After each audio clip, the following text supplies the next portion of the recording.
Now on 105.9 FM and streaming worldwide on the WMAL app. O'Connor and Company.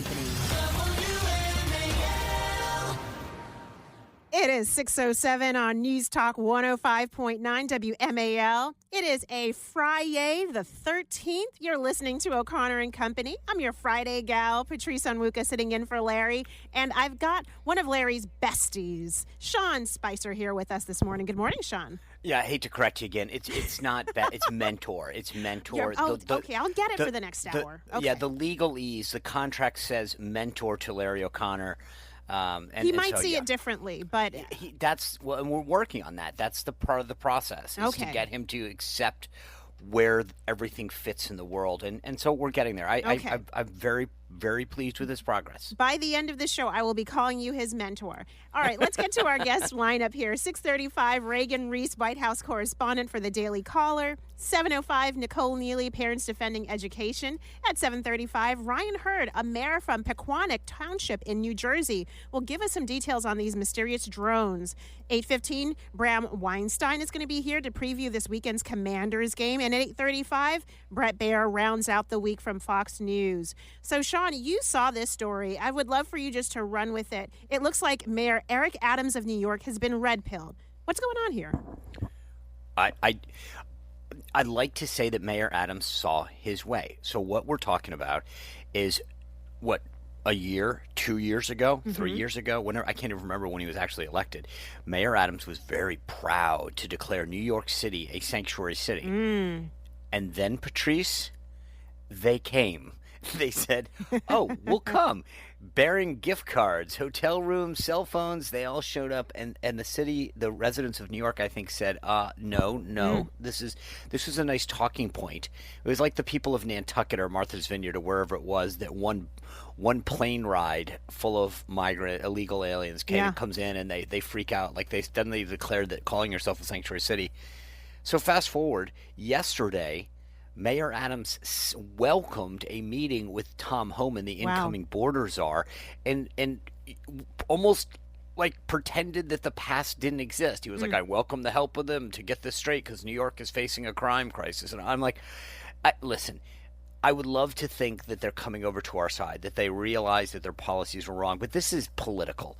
Adams knows he's in trouble. He knows, both personally and he knows that the voters there are just fed up with the policies and the impact that they're having on New York City. Yeah. But at the end of the day, I don't know. I'm torn. The petty Irish leprechaun in me says, you know what? Screw him. The Patrice Onwuka good angel in me says, you know what? I know. Immediately she jumps in. Yes. Be like me. Be like Patrice. It says, you know what? Fine. If that's what it takes to get people to come over to the side, as long as they're on your team and this is all about addition, not subtraction, then fine. I am, yes. You have trepidation. Because they're not. It's like if you have children, sometimes when you scold them for they do something wrong. Yes. And do you understand what you did wrong? And they're like going through the motions. Like, they're sniffing, they're crying, they're huffing. You're like, listen. Or do you really feel remorse for what you did? And you can tell the difference as a parent. And I feel like with Eric Adams, he's not really sorry. Well, he doesn't. Let's play, Sean. Let's play a couple clips of him. Let's hear this a little bit of his evolution. Let's start with cut one, Michael. This is a flashback of him talking about immigration. Hearing what their plan is to deport some of these folks, and you think the city, in some circumstances, should cooperate with ICE. I want you to all go back and Google Hillary Clinton and Barack Obama. Google what they said about those who commit crimes in our city and what they said in our country. They said those who commit crimes need to get out right away. That was their position. So this is not a new position, because in the state in the era of cancel culture, no one is afraid to be honest about the truth. Well, cancel me, because I'm going to protect the people of this city. And if you come into this country, in this city, and think you're going to harm innocent New Yorkers and innocent migrants and asylum seekers, this is not the mayor you want to be in the city under. And now, Sean, to your point, we have a cut of him talking about this meeting with Homan. So that was just recently when he's like, this is not a new position for me, although I agree with you. I think it is. And then this is him yesterday. Cut 3, please. Answering your questions over and over again for you already to have your preconceived notions and your distorted views on what I have articulated. We're going to protect the rights of immigrants in the city that are hardworking, giving back to the city in a real way. We're not going to be a safe haven for those who commit repeated violent crimes against innocent migrants, immigrants, and longstanding New Yorkers. That was my conversation today with the border czar to figure out how do we go after those individuals who are repeatedly committing crimes in our city. So he's had a come to Jesus moment, and I know that you question. I think he does. I get it that a lot of it is political, but I also but I think he also says, you know what, this is ridiculous. I am one of the Democrats, the centrists who are like, they've gone too far. But I mean, my point is, look, Patrice, let's just stop for a second. Mm-hmm. Let's pretend instead of a city, it's your house. And you said, listen, I'm in favor of people being able to have a bed and a home. And if they were to come to my house, I'd open it up. That's essentially what you're doing as mayor, right? Then they came. But I think to myself, he is not a dumb guy. Like Eric Adams he's a smart man. He knew this when he said it. And then it's like, did he just not think they would come? Yeah. Did he not think the impact was there? I mean, he's a smart man. So was he being completely political back then and not thinking that migrants were going to come? Did he think that somehow these GOP governors weren't going to send people to? That's what it is. You think that's it? That's what it is. I think it was a brilliant move on the part of Governor Abbott in Texas. Thank you. Yep. For shipping these migrants to these states. Now, some of them filter to New York. Some of them are going to filter to Boston, areas where there are large immigrant populations, but not at the rate of having a plane or a bus ride take them there, dump them off, and then they're met at the bus stations with cameras. And now suddenly the American people are seeing what a lot of these mayors were trying to keep hidden undercover, and it blows up and it gets bigger and bigger. And so I actually think he did have a little bit of a come to Jesus meeting moment there. And he had this meeting with Tom Homan yesterday, and Tom Homan was on Sean Hannity last night. We don't have the audio, but I'll read a little bit of what he said. He said, "It went great. Look, I sat down with the mayor for well over an hour. He gets it. And today he proved that as the mayor of New York City, he's more concerned with public safety than politics. I wish him well, the mayor of Chicago and San Diego City Councilor, Mayor, and Governor Pritzker. I wish that they'd all take a page out of Mayor Eric Adams' playbook." So here you have Tom Homan saying, yeah, he gets it. And these other governors, these other cities, mayors, they need to get it too. So I think look, if you're Tom Homan, though, look, yeah. And I think that Tom Homan is playing this pitch perfect. I actually had him on my podcast earlier this week. And the bottom line is that if you're Tom Homan, and let's say you got 100 cities to clean up, and 2 of them or 3 of them or 4 of them, prominent Democrats are coming to you and saying, I want to meet, I want to help, you're going to embrace that. You're going to, you know what I mean? Like, yes. You don't have the option of being petty Irish Sean. Because you need to be able to demonstrate you're getting stuff done. Yes. And so I think Tom has been amazing just in terms of how he's handling this. Mm-hmm. And I think people are going to stop coming illegally into the country because they know Tom Homan means business. Yeah. All right, we're going to talk a little bit more about that because we have some other updates and some other angles to take a look at. But right now it is 6:16 WMAL traffic and weather. All right, I love this music too. Now I know this one. Okay, so we've got Tom Homan. He had his Patrice angel on one shoulder, meeting with the mayor of New York City. But Sean, he had his Sean Spicer angel on the other shoulder when talking about the mayor of Chicago. I know where you're going on this. I was so excited. I want you to read it because Better yet, we have a clip. We're going to play it. All right, and we'll see whose angel is speaking, yours or mine. I know the answer. Go. All right, cut 4, please. Chicago's in trouble because your mayor sucks and your governor sucks. I'm sorry. I'm sorry. That was too good. Okay, so whose angel was that speaking yesterday? Through Oh, Tom that Homan? was he was full Sean Spicer.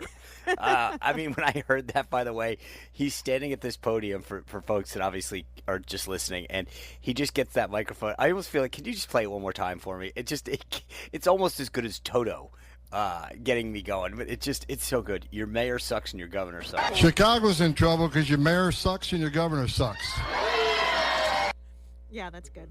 That's good. I mean, but Sean, you were saying that incoming ICE director Tom Homan, who means business, that he's trying to win over these Democratic city mayors, especially these big cities where there are large congregations of illegal immigrants who've been relocated there, who are, taking a lot of public resources, diverting public resources away from programs and areas where longtime residents have said, "Hey, where is our money?"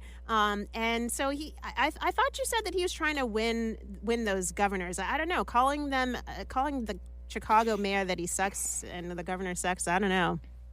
Well, just to be clear, it's almost like a Trump thing, which is it's not like Tom started this. They came out and said, "I'm going to fight him with every fiber of my being. We're going to be a sanctuary city." I mean, so Tom Homan's basically like, listen to the people of Chicago, and remember, there are people attending these Chicago town halls with the mayor saying, "Get with it."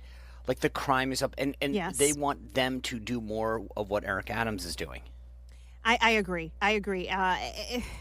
Listen, I want to see pressure put on a lot of these mayors. I think of Massachusetts, where I grew up. The governor there, they're making this like their pink hat anti-Trump movement. I won't call the pink hat. You know the pink hats. Remember from Trump 1.0? Yes, the people I'm not going to go the full term, but you guys know what I'm talking about. That was kind of the rallying cry of the resistance, and so I think this is now the new resistance rallying cry.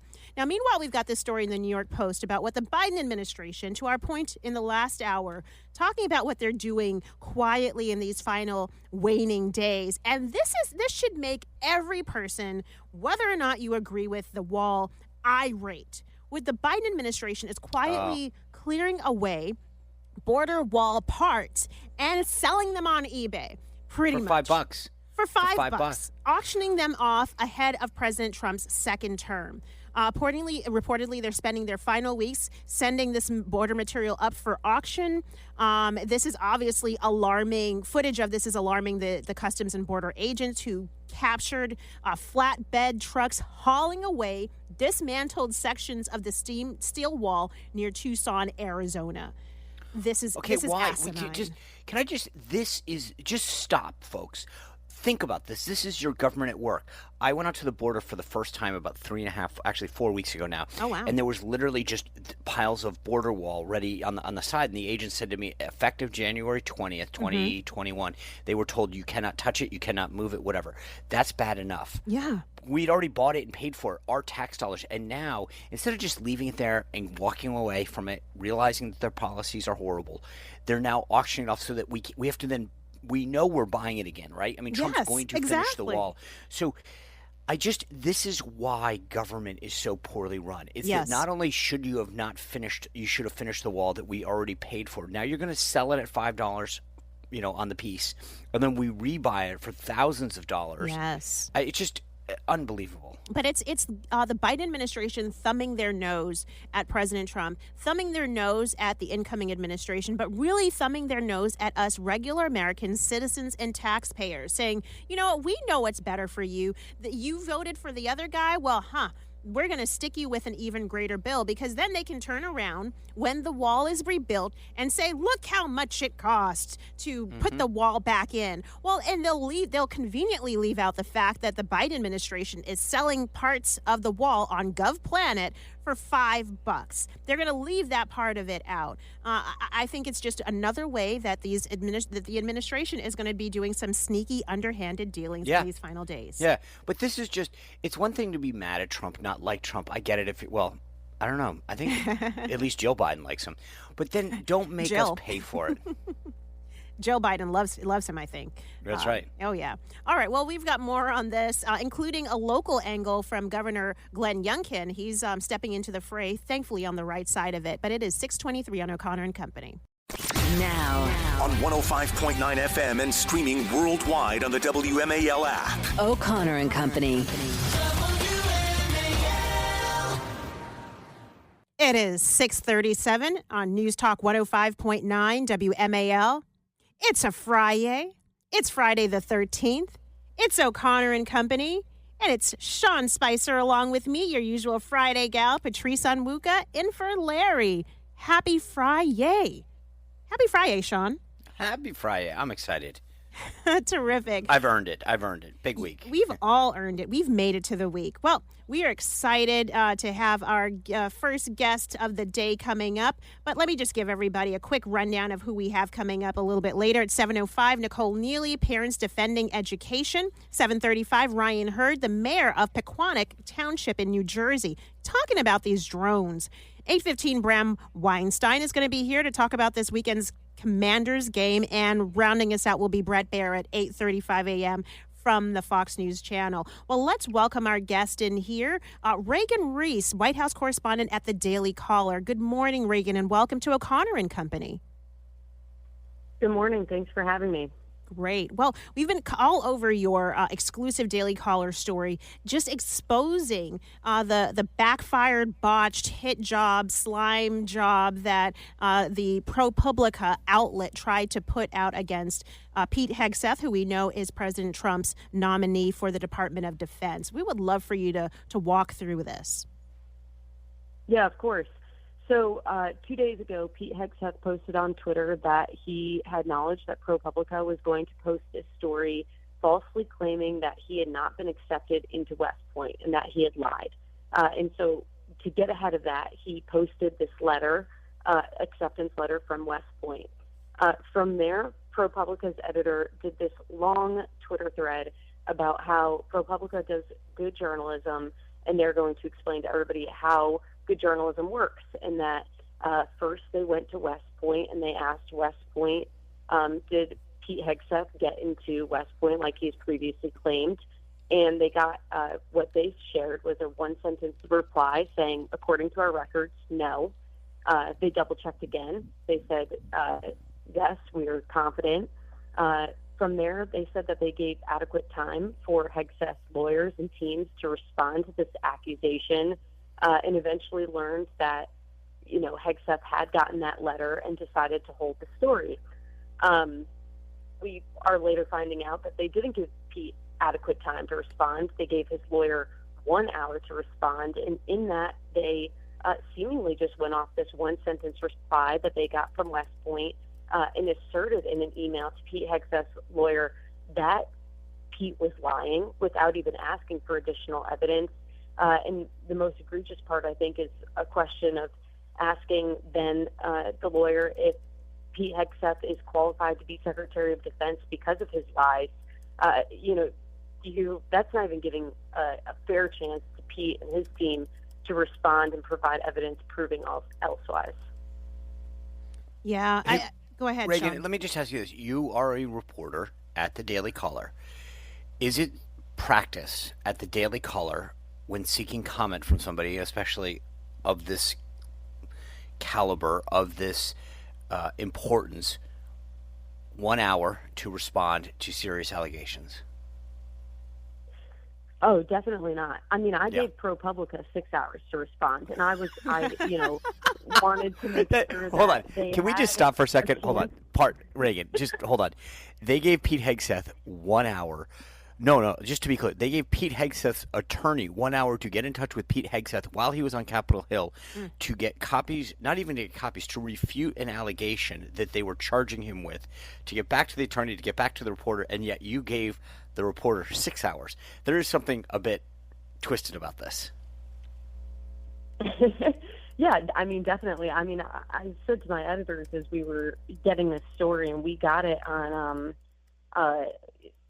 Friday or Wednesday night, and I said, we got to wait a little bit to make sure that they can get in touch with the editor. And there were two reporters that were co-bylining the story, because I know what it's like trying to communicate with your editors and know your communications and pull all of the communications with West Point and ProPublica. And furthermore, we gave West Point also 6 hours to give us more of a response, to tell us, were there any more communications with ProPublica? Because I think it's pretty egregious to accuse a cabinet nominee of lying, of getting, accepted into a prestigious military academy, and only having, one sentence from a administration official as evidence. And so we asked them, was there any more communications? Did they talk to anybody in the records department? They gave me a statement and then declined my request to get on the phone and ask a few more questions. Wow. Isn't it funny, by the way? I love how reporters love to go after the subjects of a story, but when the spotlight gets turned back on them and how they do business, it's no comment. Right? There is just something weird about this. Why are they so? If they did everything by the book as they claim, their editor went out with this massive thread claiming this is how journalism works, quote unquote. Wouldn't you want to explain this to someone like Reagan Reese in the Daily Caller and say, "Well, here's how we did it"? Instead, that just again the whole thing just shows everyone who doesn't live in the spotlight. This is how the media operates these days. Not everybody, but this is how the left-wing media, the ProPublicas, the Washington Post, Politico, CNN, the New York Times. Yeah, definitely. I mean, I'm reading this email, and it really feels like this reporter was excited to rub it in Pete Hegseth's face that he thinks he caught him lying. And one of the important things I think about newsrooms is that you're constantly talking in checks and balancing each other. I mean, I am in constant communication with my fellow reporters, with my fellow editors, and we're always pushing back on each other about our opinions and our thoughts and, how you're writing that story, what that headline's going to be, because it's so easy, I think, to also get caught up in D.C. and the talk and the quickness of journalism and make a potential biased mistake. And so, when you lack that in a newsroom, that collaboration and that checks and balances, bad things like this happen. Well, Reagan Reese, we have to leave it there, but you are working for the Daily Caller news outlet, which is actually taking seriously truth and journalism rather than just trying to put out hit pieces. So thank you for your time today. Folks can follow you on X at Reagan Reese _ and find out more details about this this whole sorted episode. Thanks again, Reagan. Thanks so much. I appreciate it. All right. It is 6:44 on O'Connor and Company. WMAL, making sense of the markets, because generational wealth doesn't build itself. Download the WMAL app to stream us for free. Okay, so coming up in Virginia, we have two special elections occurring that are very consequential for Governor Youngkin's legislative agenda. From now through January 4th, you can vote if you're in that area, in the Loudoun County area, for two seats that have opened up because of various seat shifting, so to speak. We've got, let's see here, in the two races. The first one, Kanan Srinivasan, that's the Democrat, facing Tumay Harding. We've had her on. She's a former teacher, vocal critic of Loudoun County Schools. She's the Republican. That's one race. And then the second race is Democrat J.J. Singh against Republican Ram Venkachalam. And so these are two consequential races, Sean Spicer, because if these races go to Republicans, so if you're in Loudoun County, please come out. If these two races go for Republicans, that means that Republicans will hold the majority in the Senate, which is important because Governor Youngkin has one more year left in his term. And during his term, he wants to do something important, stamping out sanctuary cities in Virginia. Oh, yeah. Well, I saw a bunch of these folks in Charlottesville last weekend. We were having what we call the Republican retreat. Republican advance. We don't retreat, we advance. And I'm telling you, Patrice, I have gone to I don't know how many of these events over the years. I've never seen people so fired up. Governor Youngkin, I don't know what kind of coffee he drinks in the morning, but he was on fire. Winsome Sears, she spoke as well. I mean, it was just everybody was fired up, and they understand the consequences of this special election that you just laid out, because we've seen in Virginia the same thing that we've seen at the national level, what policies matter. And Governor Youngkin if he can get a Republican Senate, it's going to make a big difference. Well, and what he wants to do is really important. So he's actually just put language in the state budget that would require local law enforcement across the state to cooperate with federal immigration authorities. That should be a no-brainer. I was going to say, local authorities. You shouldn't have to tell people that, but this is the state of where we are right now. But That's you where shouldn't we have are. to force people to follow the law. Exactly. So if this budget update passes, then that means that local law enforcement, they cannot choose whether or not to work with ICE on mass deportations. They're going to have to do it. And the only way this budget is going to pass is if there is a Republican majority in the Virginia Senate. And the only way we're going to get a Republican majority in this Virginia Senate is to win these 2 seats in Loudoun County. So just a reminder, early voting has already started. It is running through January 4th. The actual election day is January 7th. And so this is consequential. Folks can go online, find out more about these candidates. But this is a must pass if you want to see real protection and public safety be prioritized under Governor Youngkin's final year. All right, it is 6:52 on O'Connor and Company.